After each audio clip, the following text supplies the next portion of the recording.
especially here in Mexico because it's so windy. And so if you set your tent up, say on the edge of dunes, in the middle of the day, you're gonna get sand blown through all your stuff.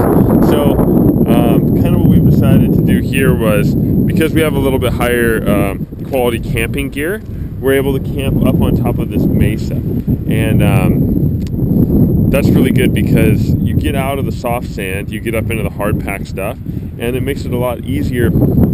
Just like moving around camp, you don't get so dirty, your stuff doesn't get so sandy, which that might not seem like a lot, but if you've been camped out for a week, I mean, that does kind of get important. So yeah, as you can see, being that this is a surf trip, I have my super overkill North Face Mount Everest tent. I'll go on some other trips with you guys and you'll see the need of something like that high quality of a tent down here. That's a little Four Season tent's a bit overkill, but it's all I had with me in California. All my other stuff is in Vermont. Surfboards, so yeah, one longboard, one shortboard, and the hand plane. The hand plane is this green deal right here. This is used for body surfing and other kind of like hipster activities. Yeah, so basically for Mexico, you don't really, where we are, which is in central Baja, you don't really need more than a longboard and a shortboard. Like you'll see some cars down here with like 5 boards on top. I mean, it's pretty overkill. Like, and for the most part, the waves are small. So, and small, by small I mean under head high. So you really, a longboard, a shortboard, and then some like goofy thing like a hand plane or a surf mat or a boogie board to fish off of or something along those lines. So I'll give you a quick tour of my tent here. So again, you can see set up here on top of the mesa, and then inside my tent, you can see I like to keep it pretty clean. Just simple backpacking pad, REI sleeping bag, and this is a pretty neat trick you can do here. Instead of having to take a pillow, which I mean, on this trip it's not a big deal because we're car camping, but on a backpacking trip, taking a pillow is just it just takes up room in your pack and there's no need. So what I did here was, you get this felt lined bag from REI, a stuff sack, and then you stuff your jacket, which this one is a down jacket. You just stuff your down jacket inside it. So then you get it all packed in there, which is obviously difficult to do with one hand. Whoop, sorry. We're getting crazy on it.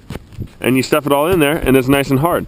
And then that, in cold weather, is perfect because it fits right in the top of your mummy bag. And you can cinch yourself in there and have a pillow. That's great. Generally also what I like to do is I like to keep an area over here of like necessities. So I've got my headlamp so I know where it is. I've got the GoPro case just so it won't get scratched. And I've got my passport. So just, you know, the kind of the mandatory stuff that you don't really want to lose. You always want to know where it is. And yeah, I like to, on these kinds of trips, I like to keep my gear inside the tent. I don't want it to get sandy. I don't want it to get, you know, too beat up or anything like that. So I keep it inside here. It makes it really easy. And then also I keep my camera bag here as well.